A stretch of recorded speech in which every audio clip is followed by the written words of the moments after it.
Hey everyone, how's it going? In the past, I've talked about Condemned Criminal Origins. It's not only one of my favourite games, but it's also my favourite horror game of all time as well. One of Monolith's treasures from the 2000s alongside the first Fear, and one that hasn't really been replicated since.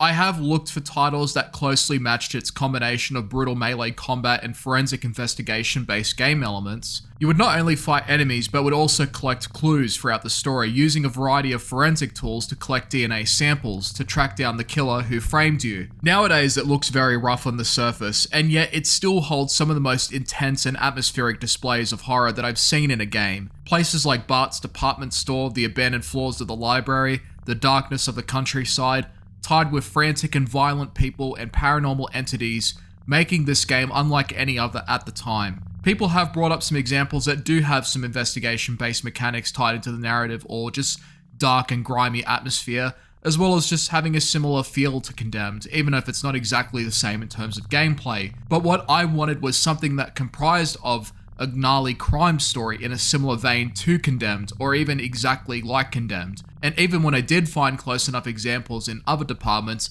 there would always be something that would make me think, yeah, this isn't it. Fortunately, after some time of, moving on to other projects and letting time pass, I saw an announcement of a game that made my eyes go wide, even more so after seeing the direct sources of inspiration that are tied to it. This is Butcher's Creek. Butcher's Creek is a first-person melee-focused horror game being developed by David Szymanski, who's a well-known indie horror developer who also made one of my favourite shooters of all time, Dusk. He is also known for other works like Fingerbones, The Moon Silver, The Music Machine, A Wolf in Autumn, Iron Lung, Gloomwood, Chopped Goblins, and Squirrel Stapler, as well as The Pony Factory. There are games with narratives inspired by existing locations as well as other pieces of literature. For example, the Pony Factory story is inspired by a story called Jacqueline S., Her Will and Testament, written by Clive Barker, which revolves around the subject of body horror and how one could use it in a torturous way to make someone else suffer. The Pony Factory takes that story element and combines it with, ponies, but in a terribly wrong way. Butcher's Creek, though, is more on the morbid and macabre side of the road.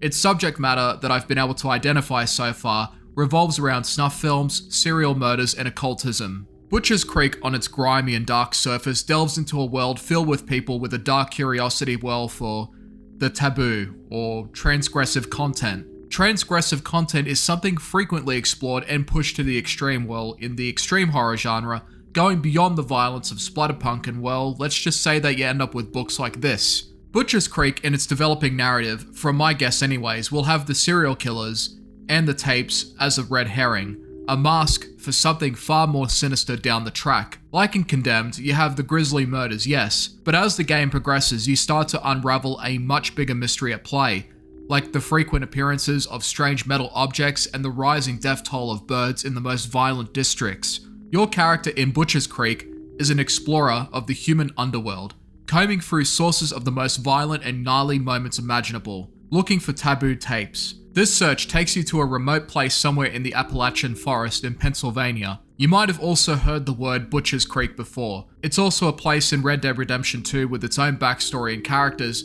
and there's also a few real-life places named Butcher's Creek in Australia. But here we're talking about a game that's inspired by two particular games, Condemned Criminal Origins and Manhunt. I've never played the Manhunt titles, but I've seen the executions on YouTube. The game's snuff-based storyline would be a source to be used as well for Butcher Creek's own narrative, where our character is searching for more tapes and more obscene content to add to the morbid library. Only the endpoint doesn't just have tapes, but also a community of killers, dressed in uniform, getting ready for, something. The intro of the game reads out almost like a poem.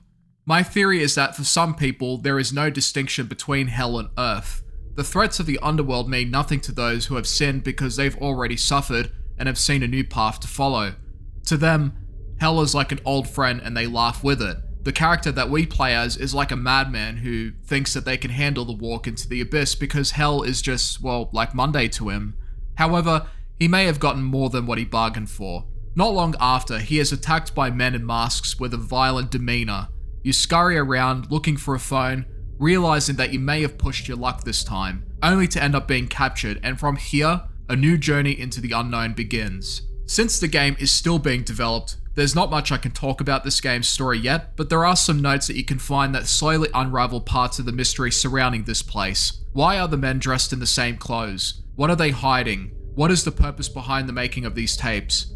What are they getting ready for? There are two important words that you find in the notes as you play through this game that will help contextualize what's going on later: the Inquisition and the Watcher. They are mentioned in the notes that you find, but it establishes two things. One, that these aren't just squatters or bandits that are merely hiding together, they're followers, and they also have a routine and code to follow by. And two, the murder displays that you see throughout the level isn't just a random act, but something that is calculated and planned, as evidence in the notes detailing what to do with the victim. The Watcher could be the leader of the group or merely another person that represents another part of the group. There are also names of the members and mentions of a woman that they've held captive. This indicates that they've also kidnapped other people, which is also supported by the grisly murders that you can take pictures of. Here is the part that separates this game from Condemned, and it's the reasons behind the investigations. You see, your character isn't doing this to solve a case. It's more just out of morbid curiosity, nothing more.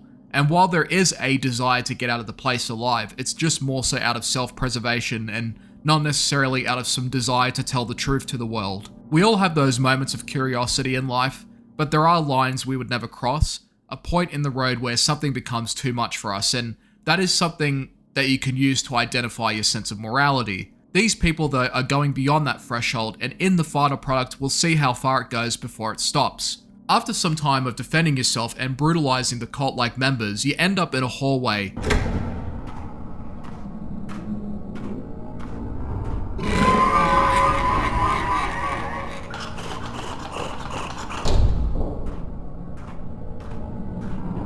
Only to follow with a monstrous sound, also followed by panting and a door closing. You continue to walk, and then the demo ends. The sounds that we just heard will play a bigger role later, but it confirms one thing, and that it's not just men in weird masks wearing bloody gloves, but other darker secrets lurking further underground, and potentially other creatures playing a part in it too. So far, its foundations are really compelling, and I like the idea of playing a more morbid and strange character that isn't just some investigator or individual that is just like pushing their luck and not really knowing what they're truly getting into. Our character knew exactly what he was doing, he just didn't have all the pieces, and nobody mentioned to him about the presence of a cult or monsters potentially lurking in the dark. When it comes to the combat itself, it's very rough. It has similar gameplay mechanics to Condemned, like the conditions of the weapons, their strengths and weaknesses, blocking at the right time and going for brutal swings, but it's not quite as fluent as it is in Condemned. For starters, the opponents in the first Condemned would react violently to being attacked. Their animations would play out in a way where hitting you becomes more of a display of desperation rather than a calculated and precise response. In Butcher's Creek, their reactions are a lot slower, they're a lot more minimal, and there are times where they would just stop before moving forward until the walking animation begins and they begin trying to attack you. However, the attitude is on point.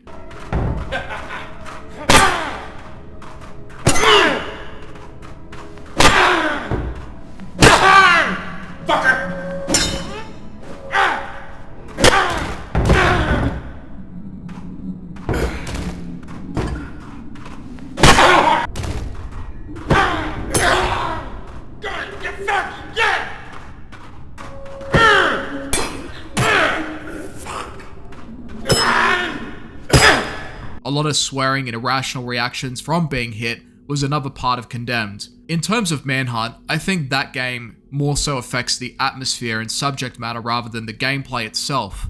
In saying that though, I do have an idea that could add to the character's nature and possibly develop the story further, and that could be things like, say, a mechanic that lets you make your own films in the game, or even just a cutscene that contextualizes a moment where your character realizes that he can do more than just collect tapes, he can also film them. Your character in this game has a unique opportunity here to create films of his own. There are already cameras everywhere in the game, and since he is already looking for said content, it would be an interesting mechanic to explore, or at the very least, just displayed in a cutscene, or even if it's like a simple execution format. People do it all the time in games like People Playground and VR games like Blood Trail and Blade and Sorcery, but the existing subject matter and context of Butcher's Creek would enhance its story and add another layer to the character's development, becoming not just a seeker of films, but also a filmmaker as well. The movement is fairly slow and methodical, but you do also have a sprint, with deliberate swings that you have to commit to, which can also put you at risk if you time your attacks incorrectly. It took a few tries for me to get a handle of it, but once you get the basic rhythm down, then it becomes a case of seeing the enemies ragdoll, with busted pipes, box cutters, and other assortments that you can find. The way your character heals in this game is interesting too. You can use one of 3 methods: the tapes that you use to save your game, taking pictures of murder scenes, or collecting photographs. This is great because it also plays into the character's dark desires. The sight of blood and gore is like a source of mental nourishment in a sense. Most people would probably just take deep breaths for 10 minutes or look at the soothing waters for relaxation. But this is the kind of guy that went beyond just scrolling through gore sites for entertainment. Your character can also throw objects and kick people with your feet, but I don't think that these guys are necessarily into feet unless it involves consumption. At any rate, it is still pretty brutal, and I'm sure that more refinement and improvements will be implemented down the track. In terms of the atmosphere and the sound, it's very spot on as well. Condemned and Manhunt had plenty of rundown and intense environments that even urban explorers would think twice about delving into. There's a lot of darkness in the game, even with the lights on, and as you go further, the lights will go dimmer and the shapes will be less human. The sound is also another important element and is one of the hardest things to do in a horror game. Having a good balance of noise and ambience takes trial and error, and you need to do a lot of editing to a point where it matches the quality of the overall product. So far, I find the combination of the ambient music, the shuffling of noises, and the collision with the objects overall just makes for a loud and noisy affair, but in a good way. There are times where I would hit objects and think that someone else was there. Usually the enemies will yell at you when detected, but playing Condemned has also conditioned me to expecting someone to keep quiet and then ambush me. So that could also be explored further for more dynamic engagements and a more enhanced sense of dread. And that is Butcher's Creek in its demo state. This is a game that I absolutely will be revisiting when the final product comes out, but for now this is all we can work with.